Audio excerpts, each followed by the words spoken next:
యెషయా గ్రంథం 30:21 వచనం చదువు. నేను కుడి తట్టైనను ఎడమ తట్టైనను తిరిగినను ఇదే త్రోవ దీనిలో నడువుడని కనుక ఇది గొప్ప వాగ్దానం, గొప్ప పర్వత శిఖరం. దీని యందు మనము నిత్యము మనల్ని నడిపించే దేవుడు మనల్ని రక్షించి రక్షకుని యందు అనుభవమునందు ఒక అనుభవం నుండి ఒక అనుభవమును కనుక మెట్లు ఎక్కిపోనట్లు పర్వతాలకు ఎక్కిపోనట్లు అనుభవంలోనికి దేవుడు నడిపించినట్లు దేవుడు తాను రక్షించుకున్న వారిని తాను త్రోవను నడిపించుటకు మాట్లాడుచు ఉపదేశించచ్చు, త్రోవ తొలగిపోకుండా వివిధమైన త్రోవల్లోనికి పోకుండా త్రోవలో నుండి అలసట చెంది వెనుదిరగకుండా ఉన్నట్లు ఆయన బోధించి నడిపించాడు. అందుకే దేవుడు దాసుడు ఆయన ఇశ్రాయేలును నడిపించినప్పుడు ఆయన ముందు దేవుడు మాట ఇచ్చి దేవుడు తన దూతను వెలుగు చూపించి తన మాట ద్వారా ఉపదేశం ద్వారా వారికి మార్గంలో నడిపించు వచ్చిన ప్రతి ఒక్క తప్పు త్రోవలకు తొలగిపోకుండా దిద్దుతూ నిలబెడుతూ వచ్చాడు. అందుకే ప్రభు అయిన యేసుక్రీస్తు కూడా ఆయన అంటాడు ఏమనంటే, నాకు ముందు వచ్చేవాడు దొంగలను దోచుకొని వారే ఉన్నారు, వారి హత్య నాశనం చేయటానికి వస్తారు కానీ మరి దేనికి? ముందు వచ్చి ముందుకు నడిపించేటువంటి ఆయన ఏం తెలుసు, ఆయన దేవుడు కనుక నడిచాడు, మనం ఎక్కడ నడుస్తాం కనుక అందుకొరకు నడుచుకుని అనుకుని నేను చెప్తాను రామని అనేక క్రీస్తులు, అనేక కాపర్లు, అనేక రక్షకులు బయలుదేరతారు. ఆత్మ కూడా సాతాను శత్రువు ఉన్నాడు, వాడికి అది ముందుకు నడిపిస్తాడు. అక్కడి వరకు యేసు ప్రభు తన శిష్యులతో నడుచుకుంటూ వెళుతూ ఆయన సిలువేయబడవలసి ఉంది. మనిషి కుమారుడు ఆ యొక్క పాపమును ప్రాయశ్చిత్త కార్యం చేయవలసి ఉంది. అయితే గొర్రెల కాపరిని పట్టుకోగానే గొర్రెలు పేరు చెదిరిపోతారు, పారిపోతారు అని తన శిష్యులకి చెబితే ఒక శిష్యుడు గబగబా ముందుకు 4 అడుగులు వేసి యేసు ప్రభువును ఆఫ్ చేశాడు. ఆఫ్ చేసి ఆయన గద్దేస్తున్నాడు. ఆయన ఏదో భయపడినట్టుగా, ఆయన ఏదో భయపెట్టినట్టుగా, ప్రభువా అది నీకు దూరమోగునుగా కానీ గద్దేస్తాడు. ప్రభు ఏమన్నాడు చెప్పండి?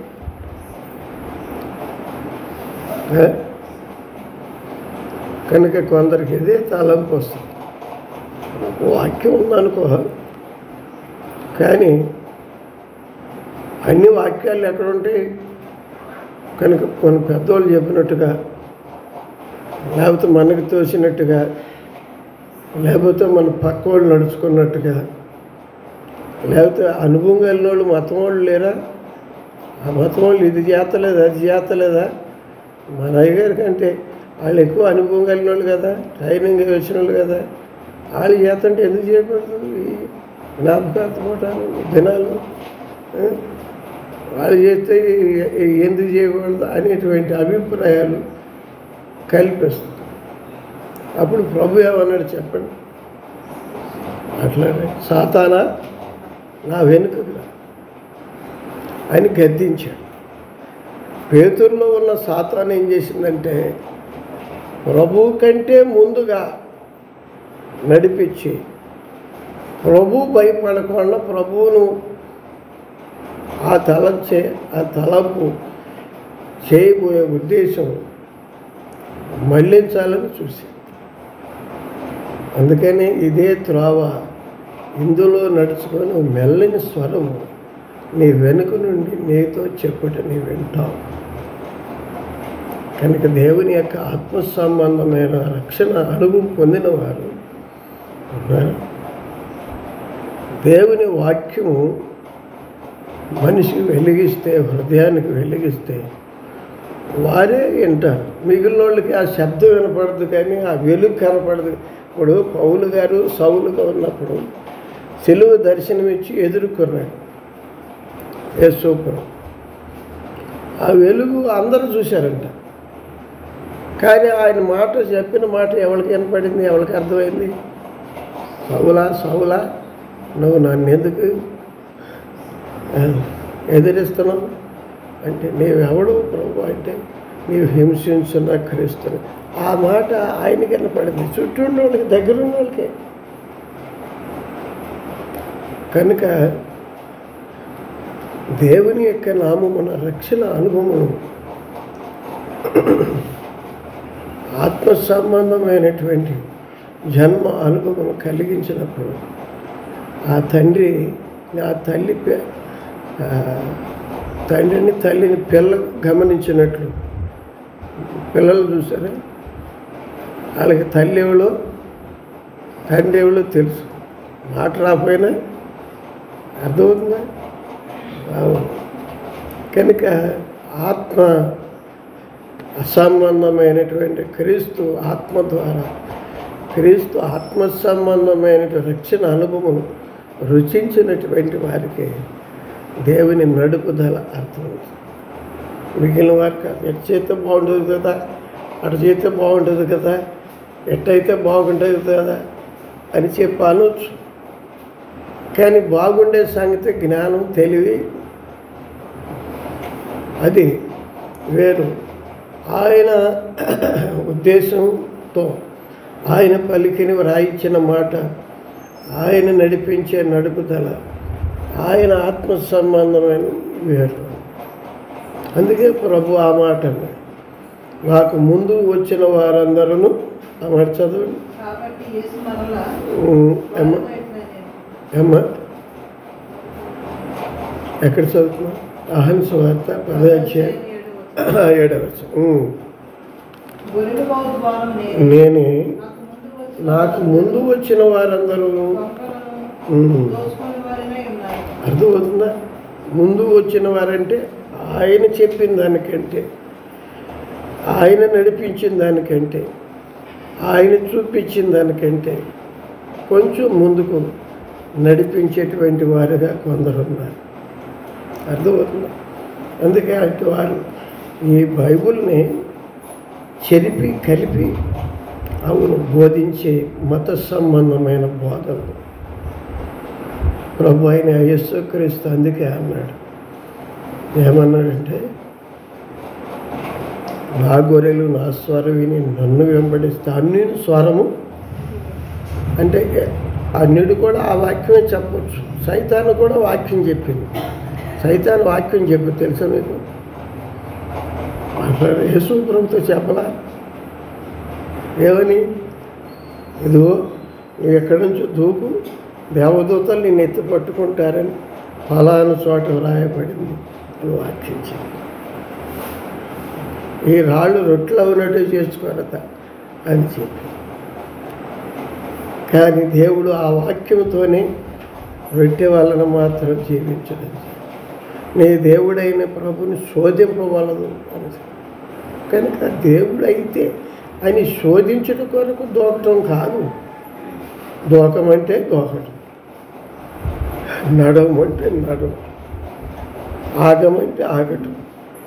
ఇదే త్రోవ, ఇందులో నడవమని వెనక నుండి చెప్పే స్వరము దేవుని యొక్క ఆత్మ సంబంధమైన రక్షణ పొందిన వారికి ఉన్నారు అనుదినము కూడా దేవుని నడుపుదల అవసరం. అందుకే దేవుడు ఆ మాట చెప్పినట్లుగా ఉంది. ఇదే త్రోవ ఇందులో నడుచుకొని ప్రభు అయిన యేసుక్రీస్తు అందుకే అన్నాడు, అబద్ధ బోధకులు వస్తారు మీ దగ్గర, అబద్ధ క్రీస్తులు కూడా వస్తారు మీ దగ్గరికి. క్రీస్తుని పోలిన క్రీస్తులు వస్తారంటే క్రీస్తు అక్కడే దేవుడు పంపిన క్రీస్తు, దేవుని కుమారుడు, అభిషిక్తుడు, పరిశుద్ధాత్మల జన్మ ఆయన అక్కడే. క్రీస్తులు వస్తారన్నమాట ఆయన ఎందుకన్నాడు అట్లా? ఆయన తప్పంటారా? ఆ మాట చదువు మత్తయి సువార్తలు అనుకుంటారు 24వ అధ్యాయం 4వ వచనం చదువు. 24వ అధ్యాయం 4వ వచనం. యేసు వారితో ఇట్లనెను, ఎవరు కూడా మిమ్మల్ని మోసపరచకుండా చూసుకోండి.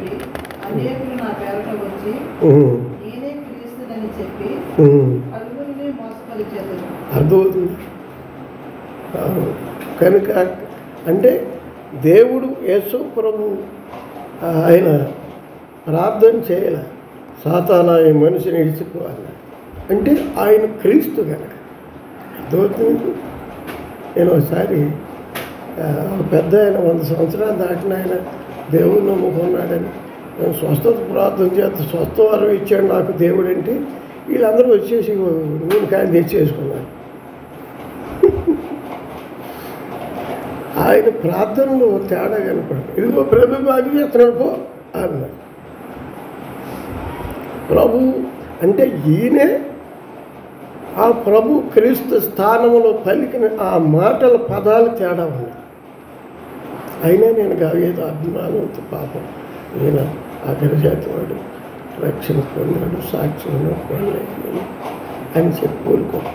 తర్వాత దేవుడు నాతో ఏం మాట్లాడు మంచి పండని చెప్పి ఎంచి చెప్పిన కానీ తుంచకుండడు తెలిసిన పంచకుండడు తెలిసిన వంచన ఇది అని ఎమ్మటే నాకు దేవుడు మాట్లాడాడు. అప్పుడు ఆయన పిలిచాను, మీరు ఎప్పుడైనా వస్తే రండి కానీ వాక్యం వినేటట్టే రండి, ప్రార్థన చేసేటట్టు కాదు, రాకపోయినా మీరు పర్లేదని కానికి ఇచ్చి పంపించేసి ఎవరని చెప్పేసి. ఎందుకంటే దేవుడు మనతో మాట్లాడే మాట. అందుకని పలువురు మోసపరుస్తారు అనే మాట ప్రభు ఎందుకు చెప్పాడంటే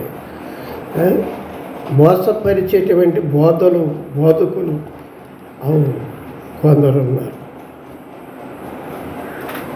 దేవుని ద్వారా పలికే మాట వేరు. నేను ఒక సంగతి, నేను మారుమూల పొందినాక నన్ను ఈ అంకరుడు ఆ దాసుల సహవాసంలో నన్ను తొలగించేసి కాట్లపాడు సేవకుడు ఆ సహవాసంలో తీసుకుపోవాలని ఉద్దేశించి నేను ఆ రోజున ఒంటరిగా ఉన్నాను. మా నాన్నగారు అక్కడికి వెళ్తాను, ఆయన చెప్పినట్టు ఏమో ఆయన వచ్చి 8 గంటల కాడ నుంచి పొద్దున్న సాయంత్రం 4 గంటల దాకా నాతో ప్రశ్నలు వేస్తూ వాదించాడు. చివరికి ఆయన మాటలో నేను తెలుసుకున్నది ఏంటంటే, చివరికి ఆయన అన్న మాటలో ఒక్క మాట చెప్తాను. ఏమన్నానంటే ఎం సామ్యూయల్ గారు ఆయన వరలు పరిశుద్ధాత్మ అపోస్తలుడు అనబడినవాడు. ఆయన శిష్యుడు పరంజ్యోతి గారు ఆయన వేరే సహవాసం పెట్టుకున్నాడు, మీకు తెలుసా అన్నాడు. అంటే నీవు ఈ ప్రశ్నలకన్నిటికీ జవాబు చెప్పినా నన్ను ఈ సహవాసము నుండి వేరే చేయటానికి నువ్వు మాట్లాడుతున్నావా ఏంటి? అర్థమైపోయింది కొన్ని విషయాలు అట్లా అర్థమైంది. అందుకే పలువురు మోసపరిచేటువంటి వారు బోధకులు ఉన్నారు అని మాటలు చెబుతూ వచ్చారు. 24 వచనం చదవండి. 23, 24 వచ్చారు.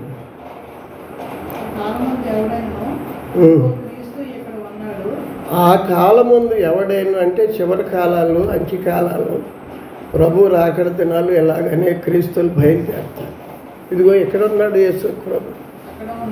అవును, ఇక్కడ ఆత్మ కార్యాలు జరుగుతున్నాయి.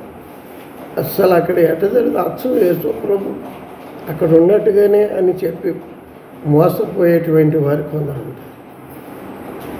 అని చెప్పుచు ఇక్కడున్నాడు అక్కడున్నాడని చెప్పుచు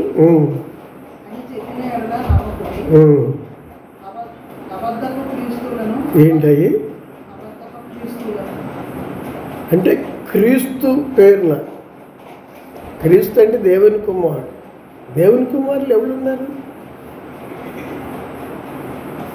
అందరూ క్రీస్తు శిష్యులు. మనం అందరూ యేసు ప్రభు శిష్యులు. ప్రభులు కాదు కదా, ఆ స్థానంలో పలికేవారుగా ఉంటారు.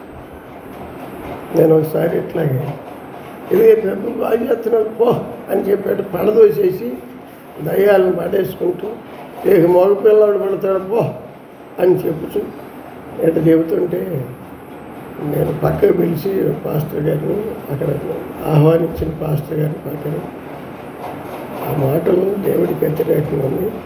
నాకు ఆత్మలు ఇది సైతాను అంత్యక్రీస్తు ఆత్మతో చేస్తున్నాడని నాకు అర్థమైంది. అమ్మ మనం సైతాన్ అంటే ఇప్పుడు అందరు మనలో పడతారు, కానీ ఆయన చాలామందిని మోసగించాడు, దారి తప్పించాడు. కనుక అబద్ధము క్రీస్తులు ఆ దినాలు అంత్య దినాలు బయలుదేరతారు, పలువురు మోసపరుస్తారు. ఎలాగే తెలుసుకోగలము అంటే వారి ఫలముల వలన, వారి మాటలు వాక్యానికి వ్యతిరేకముగా క్రీస్తు యొక్క ఆత్మ సంబంధమైనవి ఆత్మకు వ్యతిరేకముగా ఉన్నవని తెలుసుకోవాలి. 2 వచనాలు చదవాలి. మత్తయి సువార్తలో వారి ఫలముల వలన తెలుసుకోగలమని మాట 7 అధ్యాయం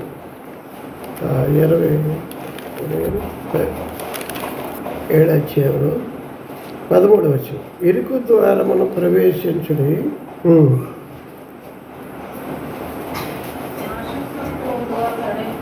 అవును. కనుక ఇరుకు ద్వారమును ప్రవేశించడని చెప్పచ్చు. నాశనానికి నరకానికి పోయే ద్వారా వెడల్పుకుంటుంది, విశాలంగా అంటే అనుకూలంగా, మనకు అనుకూలంగా ఏమైనా చేయొచ్చు, ఎట్లయినా నడుచుకోవచ్చు. మళ్ళీ ఈ సహవాసంలో మనం అక్కడికి వాళ్ళు పోయేది అక్కడికి, మనం పోయేది అక్కడికి అనేటట్లుగా అలాంటి వెళ్ళి వారు ఉంటారు. కానీ ఇరుకు మార్గం ప్రవేశం నాశనానికి పోయే ద్వారం వెడల్పు అని చెప్పచ్చు.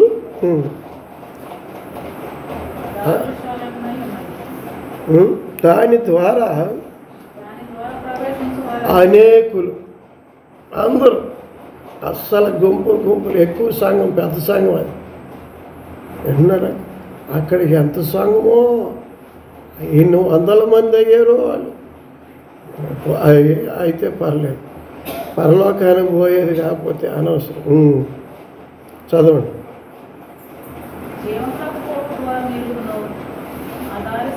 సంకుచితమై ఉన్నది.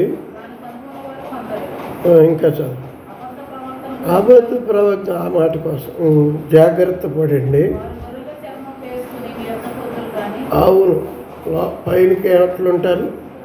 వాకపాపను గొర్రెపిల్ల యేసు ప్రభు లాగానే ఉంటారంట వారి ప్రవక్తలు. లోపలైతే తోడేళ్ళు, అంటే ఆత్మ జీవితాన్ని చంపేసి విశ్వాసం నుండి తొలగించే ఈ గ్రామం విశ్వాస సహవాసమును సంఘముల నుండి తొలగించి మత సంబంధులకు చేసి మార్చేసిన వారు చాలామంది ఉన్నారు. కొందరైతే హాస్పిటల్లో ఉండి నేను దేవుడి దర్శనం పొంది నన్ను అక్కడ తీసుకెళ్ళండి, అప్పుడు నేను పరలోకం వెళ్తానని చెప్పిన వాళ్ళు కూడా చాలామంది ఉన్నారు. ఇక్కడ రానివ్వకుండా చేసిన వాళ్ళు చాలామంది ఉన్నారు. వాళ్ళే చెప్పారు, నాకేంది అర్థమవుతుంది. అందుకే అంటున్నాడు లోపల తోడేళ్ళు. అయితే వారిని ఎట తెచ్చుకోగల? వారి ఫలముల వలన. కింద ఉంది, చెట్టు మంచిదని చూసి తన యొక్క ఫలము కూడా, కాయ కూడా మంచిదని. అర్థమవుతుంది. చెట్టు మంచి తీపిగా ఉందనుకో, తొక్క ఆకు చెట్టు కొమ్మ తీపిగా ఉందనుకో, కాయలు కూడా తీపిగానే ఉంటాయి. ఆ బాబుగారు ఎట చేసుకుంటే మాకు పెళ్లి చేస్తే చాలు, సమాధి చేస్తే చాలు, అర్థమవుతుంది, మా కార్యాలు చేస్తే చాలు, సమర్థ కార్యాలు, దినం కార్యాలు, ఇంకేం చెప్పండి, మన ముహూర్త కార్యాలు, వాస్తు కార్యాలు, గంటలు గడియలు, లోక మర్యాదలు అన్నిటినీ అందరితో పాటు నడుచుకుంటూ అని చెప్పి అనుకుంటూ, చెట్టు మంచిది కాదు కానీ దాని బోధ మంచిది, అక్కడ అద్భుతాలు జరుగుతున్నాయి, అర్థమవుతుందా? కనుక బోధలు అక్షరానికని ఆత్మకి తేడా ఉంటుంది. ఆత్మ సంబంధమైన బోధ ఉన్నారా, శరీరానికి, శరీర దృష్టికి అది కొంచెం కఠినంగా ఉంటుంది. ఆత్మ దృష్టి విషయం కాడికి వచ్చేప్పటికీ అది విశ్వాసాన్ని కలిగించేది, దేవుని భయాన్ని కలిగించేది, దేవుని యొక్క నీతిని కలిగించేది. అది అందుకే ఆత్మ సంబంధమైనటువంటి జీవిత అనుభవం లేకుండా, జీవితమేమో శరీర జీవితం ఆ లోకంలో అందరి వల్లే జీవిస్తూ ఉండి, అన్యులతో అన్యులుగా, రాజకీయ నాయకులతో రాజకీయ నాయకులుగా ఉన్నారు, శరీర సంబంధమైన వాటిలో వారిలాగా, బంధువుల్లో బంధువులుగా, అందరితో కలిపి అందరుగా నడుచుకుంటూ మళ్ళీ దేవుని యొక్క పరలోకము చేరతాం. అందుకే యేసు ప్రభువు అన్నాడు, నీ నామాన్ని అద్భుతాలు చేయలేదయ్యా, నీ నామాన్ని కొత్త భాషలు మాట్లాడేవయ్యా అని ఆ దినాన్నంటే అక్కరం చేయవాళ్ళారా మీరెవరో, నేను ఎందుకని మాట్లాడరే? చెట్టు మంచిగా లేదు కానీ దాని కాయలు మాత్రం ఆయన నామాన్నే చేసినట్లుగా క్రియలు, అద్భుతాలు, సూచక క్రియలు, బోధలు, బ్రతుకు. అందుకే ఆ మాట అన్నాడు, చెట్టు మంచిదని ఎంచి దాని పండ్లు కూడా మంచిదని ఎంచండి, వాటి వలన మీరు తెలుసుకొందరు. 19 వచ్చిన చెట్టు మంచిదని, మంచి ఫలము ఫలింపిన ప్రతి చెట్టు వేయబడునని చెప్పదు, ఫలముల వలన మీరు తెలుసుకుందరు. ఇంకా పైకి వచ్చిన అల్లవంతు, చెట్టు మంచిదని దాని ఫలము కూడా మంచిదని 17 వచ్చింది కదా. అందుకనే గమనించండి, మనము బోధలు కాదు, బోధలు మంచిగా ఉండొచ్చు కానీ బ్రతుకు అవసరం. అందుకే మన పాటలు, నీ ప్రకటన కన్నా దగ్గరగా నీదు బ్రతుకు, కనుక జీవితాన్ని అనుసరించి దేవుని యొక్క ఆత్మ సంబంధమైన ఉపదేశం అందుతాను. మేము ఒకసారి అరిపిరాల్లో ప్రార్థన చేస్తుంటే ఎవరో ఒక ఆయన ప్రత్యక్ష చెబుతున్నాడు అయ్యగారికి. ఇంకొక ఆయన వచ్చి అన్నాడు, ఒక బైబిల్ మిషన్ సేవకుడు విశ్వాసి ఎక్కడి నుంచో వచ్చాడు, ఆయన వచ్చి అన్నాడు, సేవకుడు కూడా, నాకు మహిమ దర్శనం వచ్చింది, నీకు వసతులే కూర్చో, గోడ సాటికి వెళ్ళి లాగి వచ్చావు కదా కూర్చోాలి, మేము 100 పెట్టి ఈయన ఎప్పుడు తెలుసు. తర్వాత ఇంకొకళ్ళు అడిగితే ఆయన చూసాడు అనుకోండి అండి అన్నాడు. అర్థమవుతుంది. కనుక మాటలు, గుణములు, ప్రవర్తన, వారి యొక్క నడిచే నడక, శైలి, ఆశ, ఉద్దేశము సరిగా లేకుండా ఉంటే అది బోధలు ఏమవుతాయి అంటే పరలోకానికి చేర్చు, పరలోకం నుండి తప్పించి. అందుకే పౌలు కూడా అంటాడు, నేను వెళ్ళిపోయినాక అనేక క్రూరమైన తోడేళ్ళు బయలుదేరుతారు అబద్ధ ప్రవక్తలు, ఇక్కడ నుండే సంఘంలో నుండే సహవాసంలో నుండే బయలుదేరతాడని మాట అన్నాడు. కనుక మనము దేవుని యొక్క ఆత్మ నడుపుదల మనం పొందాలా. అందుకే మాట చెబుతున్నాం. యేసు ప్రభు అన్నాడు, ఆ మాట చదవండి. యోహాను సువార్త 16వ అధ్యాయము 13వ వచనం. అయితే అనగా సత్యస్వరూపైన ఆత్మ వచ్చినప్పుడు, అర్థమవుతుందా? సత్యస్వరూపైన ఆత్మ వేరు, అబద్ధపు ఆత్మ వేరు. అందుకే పౌలు గారు కొరింథీ పత్రికలు అంటాడు, 2 కొరింథీ 8వ అధ్యాయం, నేను బోధించిన బోధ కాకుండా వేరొక బోధ ఎవరైనా బోధించిన, మీరు పొందిన ఆత్మ కాకుండా వేరొక ఆత్మ మిమ్మల్ని వచ్చి ఒప్పించి మిమ్మల్ని వెరపించిన, మీరు జాగ్రత్తగా చూసుకోండి. కనుక ఆత్మ బోధిస్తుందా? నేను ఒకసారి అక్కడ మందిరంలో ప్రార్థన చేసుకోండి. మధ్యాహ్నం సాయంత్రం 4 గంటల టైం, 3 టైం ప్రార్థన చేసుకుంటే ఇద్దరు నాతో పాటు ఉన్న సేవకులే వారు గోడెక్కి వస్తున్నారు. నాకు దర్శనం, నిద్రపోలేదు, ప్రార్థన చేసుకుంటుంటేనే మనసుకి ప్రత్యక్ష వచ్చింది. అప్పుడు ఏం చెప్పాలా, వీళ్ళు ఎందుకు వస్తున్నారా అని అంటే దేవుడు మాట చెప్తే లేచి కూర్చుని అప్పుడు వస్త్రం కాల్చేప్పుడు వెళ్ళిపోయింది. బయటకు వచ్చి కూర్చున్నట్టున్నారు. వారు ఈ సహవాసం నుండి బయటికి వెళ్ళిపోయి, అయ్యగారు మాకు కనపడ్డాడు, గేదెలు కడుక్కుంటా, బురద చెరువులో బురద కడుక్కుంటా, గేదెలను కడుక్కుంటా అయ్యగారు మాకు కనపడి నా కుటుంబాన్ని విడిచిపెట్టేతారా అన్నాడు. అందుకని మేము మళ్ళీ తిరిగి అక్కడికి వెళ్ళాం. అని నువ్వు కూడా చెప్పకుండా చేయకూడదు, మనం ఆయన కూడా తీసుకెళ్దామని వచ్చాము అని చెప్పి అన్నట్టుగా అనేక దర్శనాలు మాటలు చెబుతున్నాను. నా కడుపులో ఇది ఉంది. అప్పుడు ఇలా మాటలు అర్థమైపోయింది. డొంక తిరిగి నేను అన్నాను, అప్పుడు అన్నాను, అయ్యారు పోనీ కడిగితే గొర్రెలు ఏదైనా బురదంటే కడిగితే అది బాగుండు, గేదెలను కడిగితే ఎంత కడిగినా గేదే కదా, అది ఆవులు కడిగితే బాగుండు అని చెప్పాను. పోయి నీకు చెప్పలేమని మాకు అర్థమైంది అని చెప్పాను.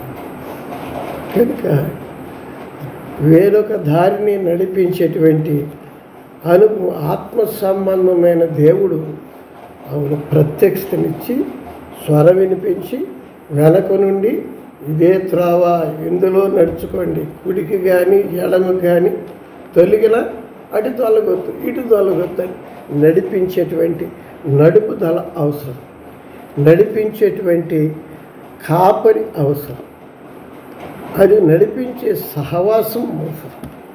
అర్థమవుతుంది. అందుకే నేను అబ్రహాము దేవుడును, ఇస్సాకు దేవుడు, యాకోబు దేవుడు అనగా మోషే ఏం చేశాడు చెప్పండి? అప్పుడు భయపడిపోయాడు. ఎందుకని? అబ్రహామును పిలిచి ప్రత్యేకించాడు. లోకంలో నుండి, విగ్రహారాధన నుండి, పాపము స్నేహం నుండి, శరీర స్నేహం నుండి, రోజు స్నేహం నుండి, లోకము నుండి ప్రత్యేకించిన అనుభవంలో అబ్రహాము దేవుడిని అనగానే అర్థమైపోయింది మోషే. కనుక మనము వారి ఫలముల వలన తెలుసుకుంటూ ఆత్మ తానే మన ఆత్మతో మాట్లాడి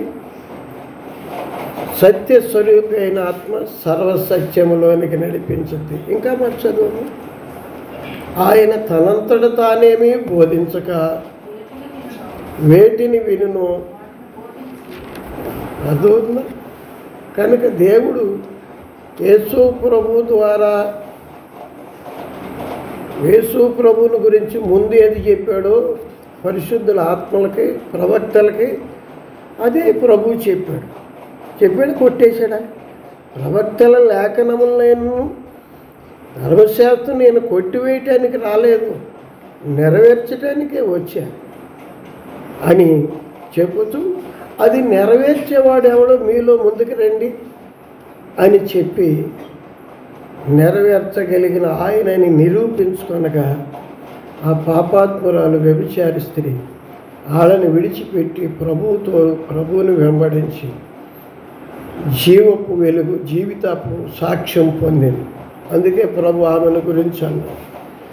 యోహాను సువార్త 8:12 మరలా నేను లోకమునకు వెలుగును, నన్ను వెంబడించువాడు ఎక్కడ నడవక మళ్ళీ లోకంతో నడుచుకున్నాం. చాలామంది ఇక్కడ యేసుని వెంబడిస్తున్నాం అంటున్నారు. మళ్ళీ లోకంలో లోకం కోసం అంటే లోక మెప్పు కోసం, లోక మర్యాద కోసం, లోక ఆశల అవసరాల కోసం ఆయన లోకాన్ని అనుసరిస్తున్నారు. మరలా వెళ్ళి వాళ్ళతో నడుచుకోవచ్చు కదా. నేను కూడా నీ శిక్ష విధించిన అన్నప్పుడు మళ్ళీ వెళ్ళి పాపంలోకి వెళ్ళిపోవచ్చుగా. తప్పించాడు కదా. లేదు, ప్రభువుని వెంబడించాడు. అప్పుడు ప్రభు జీవపు వెలుగు జీవితపు సాక్ష్యమును కలిగించాడు. అందుకే అన్నాడు, మీరు ఈ లోకము నుండి వేరే మూర్ఖులైన ఈ తరాలకు వేరే పరిశుద్ధాత్మ వరమును మీరు పొందుతారు అని మాట అన్నాడు. వారు మనసు నిమిత్తం పాపక్షమ బాప్తిసం పొందండి, మూర్ఖులైన ఈ తరంకు వేరే అన్నమాట. పాపాలు ఒప్పుకున్నాము, క్షమాపణ పొందాము, బాప్తిసం పొందాము. ఎక్కడ ఏమంటే ఆత్మ వచ్చేయచ్చు కదా. మూర్ఖులైన తరముకు వేరే ప్రత్యేకించబడినాను అదే అన్నమాట. అందుకే ప్రభువు చెప్పుచున్నాడు. ఆయన ఏమన్నాడంటే, నేను గొర్రెలకు మంచి కాపరి, నేను మిమ్మల్ని అనాథులకు వెడుగు, మేము నడిపించినప్పుడల్లా మీకు ముందు నడిచి ఉన్నారా మాదిరిగా నడిచి ఆయన మాట్లాడి ఆయన నడిచి ఆయన అనుసరించి ఆయన అడుగుజాడలు నడిపించేదే సత్యస్వరూపైన ఆత్మ. ఆయన నడిచింది, ఆయన చెప్పింది, ఆయన ఇచ్చింది కాక వేరొక ఆత్మ మీరు పొందిన అవ్వను మోసగించినట్లు మోసపోతారేమని నాకు భయం అవుతున్నది ఆయన మాట అన్నాడు. ఆ మాట చదువు అపోస్తలుడైన పౌలు కొరింథీయులకు రాసిన 2వ పత్రిక 8వ అధ్యాయంలో ఆ మాట ఉంటుంది కదా. 2వ కొరింథీ పత్రికలో 8వ అధ్యాయం 11వ అధ్యాయం కదా, 11వ అధ్యాయం 4వ వచనం 3వ వచనం 3-4 చదువు. సర్పము తన కుయుక్తి చేత అవ్వను మోసపరిచినట్లు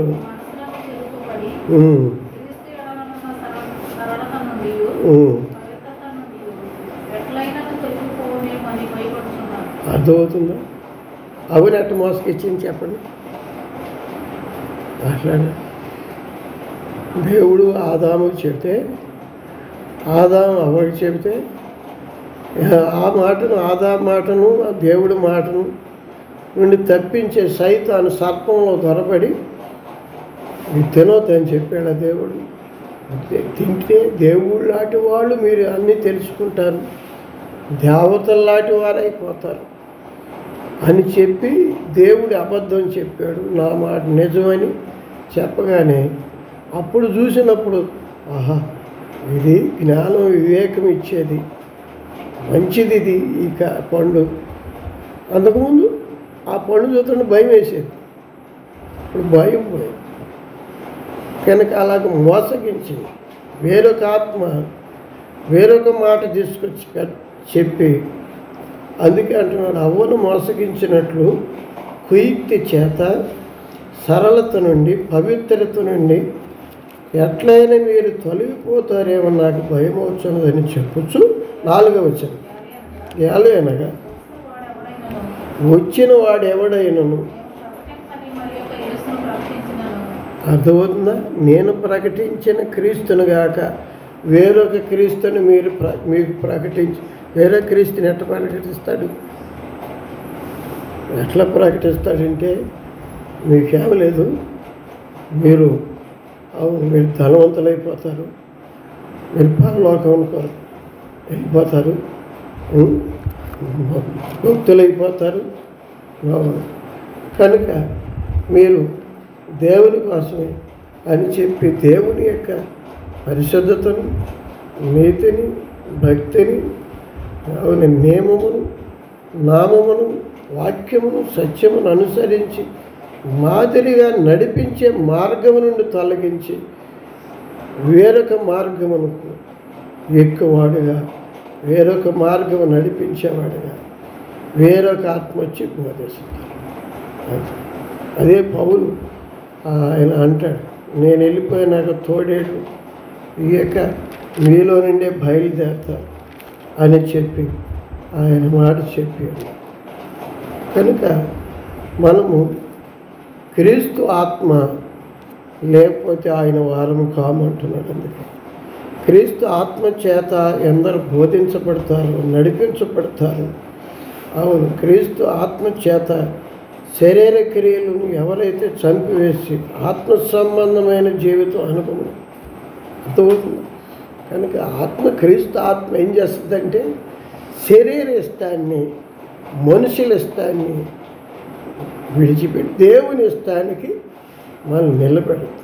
అది కొంచెం ఇరుకని, అది కొంచెం కష్టమని, అది కొంచెం మర్మంగా ఉందని, అనుకూలముగా అవును లోకమును విషయములో విశాలముగా ఉన్నదని చెప్పి ఆ మార్గమును తొలగించేదే వేరొక ఆత్మ, వేరొక బోధ, వేరొక మార్గం.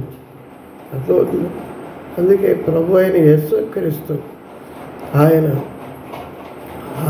మార్గములో నిలిచి చూడండి, మేలు కలుగు మార్గం ఏది అని అడిగి అందులో నడుచుకోండి అని చెప్పి అన్నాడు. కనుక ప్రభువుని అడగాలి, ప్రభువు మాట్లాడాలి, ప్రభువు నడిపించాలి. ప్రభువు కాకుండా వేరొకరు నడిపించి వేరొక మార్గమున ఏ మార్గమైన గోదావరికి వెళ్తలేదా అని చెప్పి ఏ బోధ అయినా ఒకటి, ఏ మతమైనా ఒకటి వింటున్నారా? అవును, ఎలాంటి జీవిత అనుభవమైన ఒకటి. కనుక వివిధ రకాలైనటువంటి వరములుగా వివిధ రకాలైన పరిశుద్ధత అనుభవాలు అని చెప్పి అలాగన మనుషుల్ని మనసును దేవుని వాక్య సరళత నుండి, సత్యము నుండి, ఆత్మ సరళత నుండి, దేవుని ప్రేమ నుండి, పరిశుద్ధత నుండి, యథార్థత నుండి తప్పించేదిగా ఉంటుంది. అందుకే అపోస్తులైనటువంటి యొక్క పౌలు గారు చెప్పారు, ఇతరుల కాలంలో ప్రవక్త నేను అబద్ధం చెప్పను, ఎందుకంటే దేవుడు ఆశీర్వదించాడు, దేవుడు ఆశీర్వదించే వారిని నేను చెప్పించనని బిలాము బోధ బాగా చెప్పాడు. వాళ్ళు చాటుకు వచ్చి చెవిలో చెప్పాడు, డబ్బుల కోసం చెవిలో చెప్తే విన్నారా? వాడి పోలేదు సరే కదా, 25,000 మంది విశ్వాసమును తొలగిపోయి శాపగ్రస్తులయ్యారు. సంఖ్యాకాండంలో 25 వచ్చారు ఆ మాట. కనుక అంటే వాక్యం బోధలో చెప్పేది వేరు, బయట నడుచుకునేది అనుసరించి చేసేది వేరు. చెప్పేది వేరు, చేసేది, నమ్మింది వేరు, నడుచుకుని.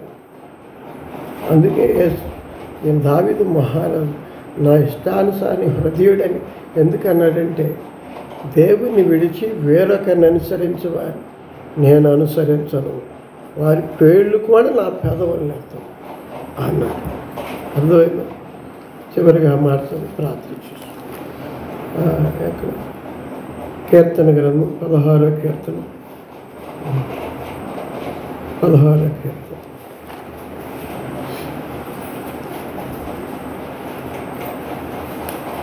2వ వచనం, 3వ వచనం. నేనేలాగందును భక్తులే శ్రేష్ఠులు, వారు నాకు కేవలం ఇష్టం. యెహోవాని విడిచి అర్థమవుతుందా? కనుక ఒక ప్రవక్తకి చెప్పాడు, ఏమని చెప్పాడంటే, నీవు ఆ యెరోబాము బలిపీఠము సొంతగా కట్టి, రాజు యెరోబాము ప్రవక్త చేసే పని బలిపీఠం కట్టి బలిపీఠం ఆ బలిపీఠము బుగ్గికి చెప్పించు, మాట పలికిరాను అని చెప్పి పంపించి ఎవరి దారిలో కృషులు ప్రశ్నలు అడిగినా భోజనాన్ని పిలిచినా నీవెక్కడ చేయొద్దని దేవుడు చెప్పి, ఆయన ఏం చేశాడంటే వెళ్ళి ఆ బలిపీఠాన్ని చెప్పి వస్తుంటే ఆ ప్రవక్త ఒకడు దేవుడు నాకు దర్శనం ఇచ్చి చెప్పాడు, ప్రత్యక్షమిచ్చి ఈ ప్రవక్త వస్తాడని చెప్పి. కనుక ఆ ప్రవక్త మాటని ఆ ఇంటికి పోతే సింహానికి అప్పగించాడు. అందుకని నిబ్బరమైన బుద్ధిగల మెళకువగుండండి, నీ విరోధి అయిన అపవాది ఎవరి మెరుగుదు గర్జించి సింహం వలె వెదకుచూ తిరగలాడుచున్నది. మనము దేవుని ఆత్మ సంబంధమైనటువంటి రక్షణ అనుభవం పొందాము. క్రీస్తు ఆత్మను, క్రీస్తు వాక్యమును, బోధను, క్రీస్తు మనకు అనుగ్రహించినటువంటి యొక్క విశ్వాస సంబంధమైన మాదిరి అయినటువంటి ఆ యొక్క నివాసమును, సహవాసమును అనుసరించాలి. అందుకని ఈ మందిరమందు ఈ పాదములు నిలిచిచున్నవి. ఈ మందిరము ఈ సహోదరుల నిమిత్తమే నేను మీకు మేలు చేస్తాను. ఈ మందిరంలోనికి రాకుండా ఈ సహోదరులు సహవాసులు నా వల్ల నీకు మేలు జరుగుద్దని నీవు ఆశించొద్దన్నట్టు దావీదు చెప్పాడు 122వ కీర్తనలో మొదటి వచనంలో. మందిరముకు మేము కూడా వస్తామంటే పాదములు నిలుచుచున్నవని చెప్పుచు 5వ వచనంలో చెబుతాడు, ఏమనంటే సహోదరులు సహవాసులు మందిరము నిమిత్తమే మీకు మేలు చేస్తారు.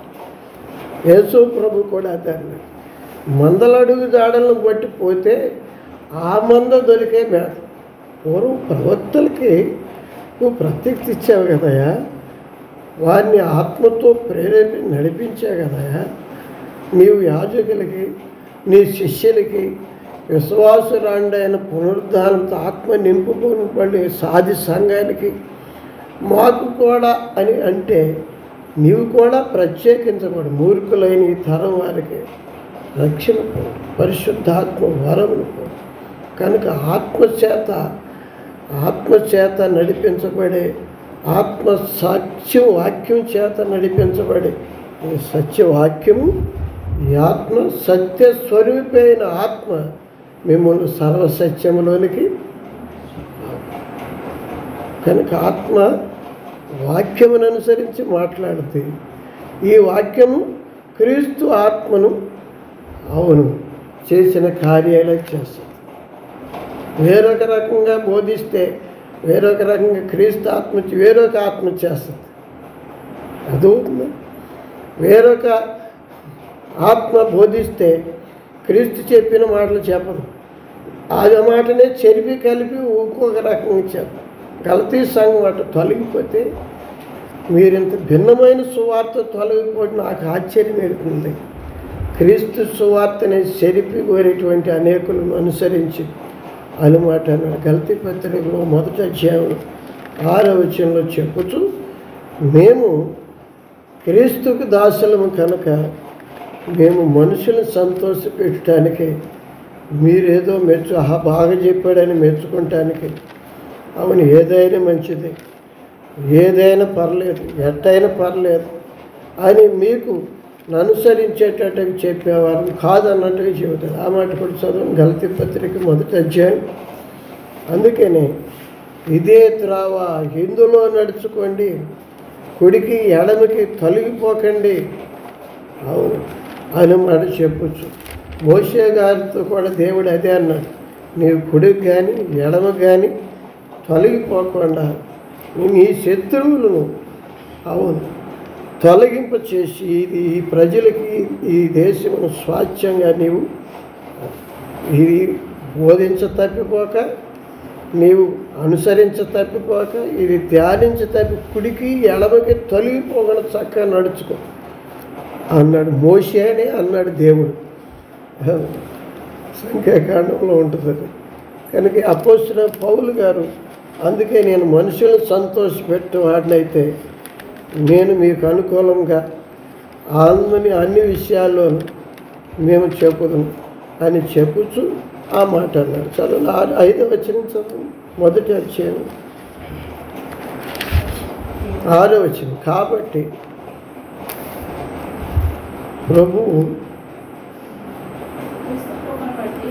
ఈ కాలమును క్రీస్తు కృపను బట్టి ఎన్నో వచనంలో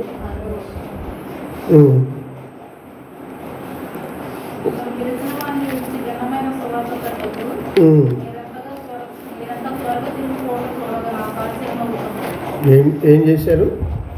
క్రీస్తు బోధను విడిచిపెట్టి భిన్నమైన ఇంకొక బోధకి వెళ్ళిపోయారు. ఈ ఊరిలోనే ఎంతమందో వెళ్ళారు కొంతమంది. నేను ఈ సహవాసంలోనే కొంతమంది వెళ్ళాను. ఒకప్పుడు వీళ్ళేనా ఈ సహవాస సేవకులేనా వాళ్ళే భిన్నమైన సువార్తకు తొలగిపోట చూడగా నాకు ఆశ్చర్యం. ఇంకా చదువు. అది ఇంకో సువార్త కాదు. ఈ సువార్తనే చెరపగోరి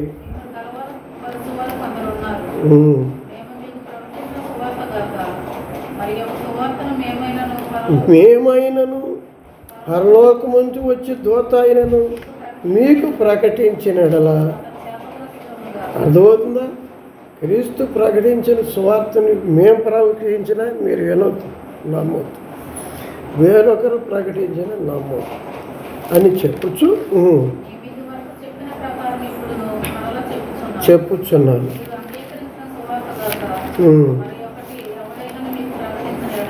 ఎడల కాక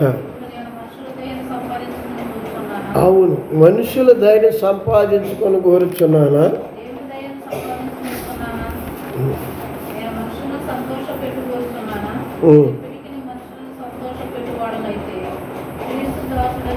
అర్థమవుతుందా?